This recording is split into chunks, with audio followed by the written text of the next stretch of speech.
حضرت سیدنا امام حسین رضی اللہ عنہ کی صورت و سیرت میں حضور کا عکس نمایاں تھا، جنہوں نے اپنی بے نظیر قربانیوں اور شہادت کے ذریعہ دنیا کو حق و باطل کا فرق سمجھا کر دین کی خاطر ہر طرح کے اثار اور بقائے حق و صداقت کے عظیم مقصد کے لیے سب کچھ قربان کر دینے کا راستہ دکھایا۔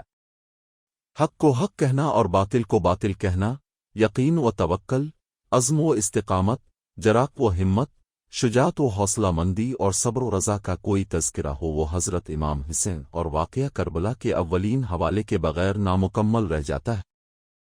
حضرت امام حسین کی شہادت دنیا کی تاریخ کا نہایت غمناک اور حیرت انگیز سانحہ ہے۔ ظلم و ستم، حق ناشناسی، خود غرضی، نفس پرستی، ناانصافی اور عدم مساوات کے ناپسندیدہ معمولات اور ضد، شرانگیزیوں اور ہٹ دھرمی کے اندھیروں میں رحم و مروت، حق پرستی، بے غرضی و اخلاص،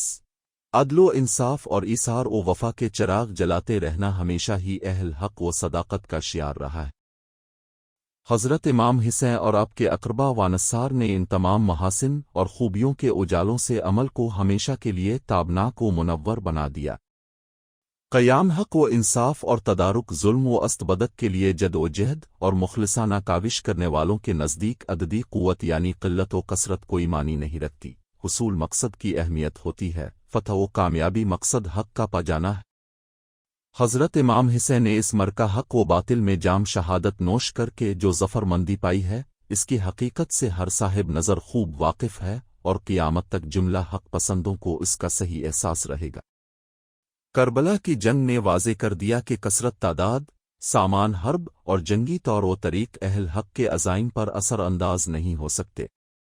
72 مقدس ہستیوں کا ہزاروں بدبختوں کے مقابلہ میں حق پرستانہ استقامت کے ساتھ ڈٹے رہنا اور متاجان کا لٹاتے جانا اس کی بہترین مثال ہے۔ حضرت امام حسین اور خاندان نبوت کے محترم افراد، مہاجرین اور انصار کا مدینہ منورہ سے مکہ مکرمہ آنا، وہاں سے کربلا تک کا سفر محض اقامت دین،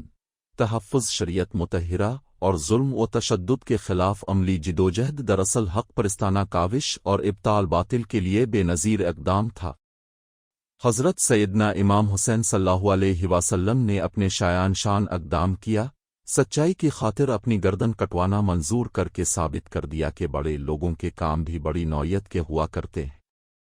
امت مسلمہ کے لیے رسول اللہ کا اسوہ حسنہ اور حضرت امام حسین کی مبارک زندگی اور حق و صداقت پر مبنی تعلیمات پر عمل کرنا لازمی اور دونوں جہاں کی سعادت کا باعث ہے۔